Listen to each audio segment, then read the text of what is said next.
clutched that up big time, and obviously that ended up winning them the entire second game. It's weird seeing that team on height to an extent, because there's so many teams in the lobby who you think, how come they're not on height this game? We saw some of the teams, right? We obviously saw the team that won game one struggling with Surge. I feel like Surge is a really big issue for a lot of the teams. The games have been incredibly stacked, positioning's all over the place, it seems. For a lot of these guys, it's going to be a battle, absolute battle all day long. This is just game 2, Levin. Just think about that for a moment. I'm also thankful production cannot record me, because when Chapix landed that last one pump, I about lost my mind. But you know what? That's enough from us for right now. We're going to kick it back on over to Shy Wager and Sancho West for game number 3. A battle all day long. Kind of sounds like a war, Sancho, right? And that's what it's going to be for all these teams, especially if you're taking down 2 players and that last solo just levels completely up. It's not a guarantee anymore. It's not a guarantee. I think Levin said it the best, is you could get clipped easily on the other side. Everyone has the skill, everyone has the mechanics, everyone has that clutch gene to be able to pull out the impossible. And we saw it so many countless times, and what a fitting way to close out this year of FNCS with Grand Royale, the most skilled lobby so far since, I guess, the primal season that we have here. So much excitement has already happened, and I cannot wait. We're gonna get some good clips out of this one. Absolutely. Game 3, sometimes that turning point as well for a lot of teams. That's where they start to go towards their plan B. So we might see a lot of different things off the rip, off spawn. Might see some new contestations. One's going to be the same though, Sancho. Who do you have at this time though? Is it Mustache or Mr. Savage rolling in at Steamy Stacks? I don't know, man. Malibuka is handing out pumps, like Levin is saying, left and right, like it's flowers.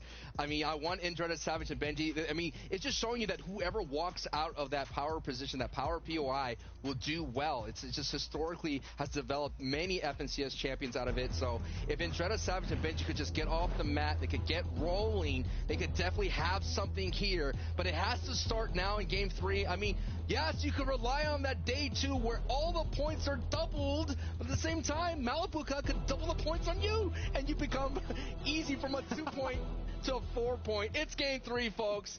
We're going to have the ball. We'll see that fight actually drop off later as the bus starts all the way from the bottom side of the map, but at the same time, lots of different teams will be looking to land and hold on to their lead. We have Hen, Jason Chapix all the way at that top spot, 80 points. Kefi, PKR, and Melody rolling in just 9 points behind them, and then Michael, Astro, Verox, they started on top at height, and they stay inside that top 3. The only engagement right now that will be happening early, we'll keep an eye on the feed, is the Misty Meadows one between Analix and Floki's trio. They tend to split. Floki tends to retreat. Well, we'll keep an eye on that as Michael takes a knock on Patrick. That's a Dirty Ducks engagement as well. That's kind of happening. So we're seeing all these engagements. So far, Michael's trio is winning Dirty Ducks handily. It's cool to see that fight as we roll in as well. Is this actually active? The drop is so important for this one. Shiz is also already getting rattled from long range. I think that's either a pistol or someone of SMG. Michael taking out Putrick, so they're really going the whole way, the long distance. Savage with the drop. This time finds a weapon first, but once again, they don't have the God drop, Sancho. And not only that, an SMG to start for both of them. Benji and Savage here are going to have to do a lot of work. It doesn't matter how skilled you are. No shotgun in hand. It puts a lot of doubt in your play. And Dreda actually ends up controlling the high ground for the power building. They absolutely do. And he actually picks apart Mustache, who runs up and just gets into his stacks. This time, that solo clutch team might be put on pause as Dreda, Benji, and Savage get to play a game. So what's going to happen to Malibuka's trio is they're going to use the stacks to kind of fly around and look for an angle to maybe double up on somebody. They still have to be on high alert here, and Dreda, Benji, or Savage here could essentially still go down, but this is going to be in their favor. This is what they need to be able to walk away in this engagement. I think I also just saw Stompy take out Chapix inside the feed, so something happened all the way over at Craggy, maybe even somewhere else, who knows. At the same time, Benji is going to give these guys a little bit of a stamp on their exit tickets from the stacks. Benji, Savage, and Dreda are not going to let this go. We've seen it before. Last FNCS, they would disengage, and these guys will chase them down. It looks like they're going to possibly disengage. I'm just taking a look. They went to Pristine Point. Okay, normally they go south. And last time they went south, they got kind of sandwiched by Michael's trio. So this time they're going to go ahead and disengage Pristine Point, but you have to watch out because the Elocraft trio has tend to third party into the Steamy Stacks and pick up the scraps. And Malibuka looking like a delicious scrap right now. Yeah, this is literally, I think I have a Season 8 VOD pulled up from the FNCS. We saw Savage under a ramp. We saw Malabuka or Mustache just chilling inside one of these rundown houses.